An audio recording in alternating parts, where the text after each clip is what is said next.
o termo persuasão interna, de onde surgiu? Eu comecei a minha carreira profissional final dos anos 90 como vendedor, com vendas. E gostava muito de estudar o tema, né? Como vender, como encantar, como convencer, enfim.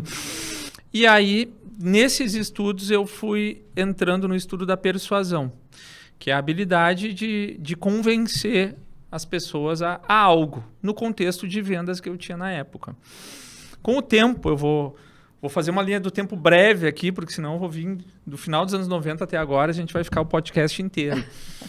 Eu comecei a perceber algumas coisas que aconteciam comigo e que depois eu percebi que aconteciam também com os meus alunos durante os treinamentos que eu dava de persuasão.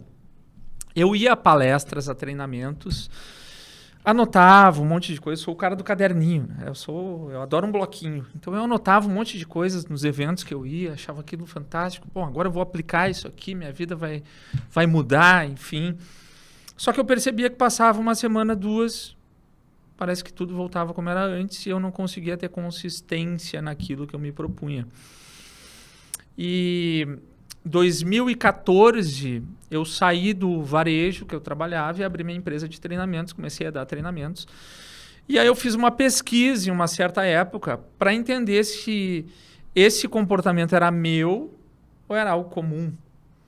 Então, eu passei a fazer uma pesquisa não depois do treinamento, que era o que eu fazia antes, porque logo depois que tu passa por um treinamento, o teu viés é de responder a pesquisa positivamente, porque tu está impactada com aquilo, enfim. Eu passei a rodar uma pesquisa um mês depois com as pessoas que fizeram o treinamento, perguntando se estavam conseguindo aplicar.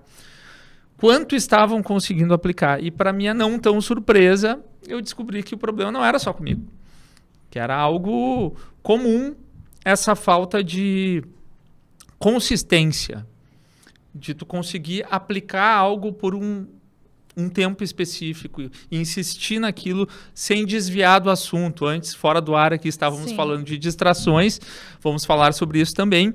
E aí, como eu falava de persuasão, me veio o insight de que adianta ensinar as pessoas como convencer e persuadir num contexto de vendas se a pessoa não conseguir convencer e persuadir a si mesma a fazer o que é preciso, mesmo quando ela não tem vontade.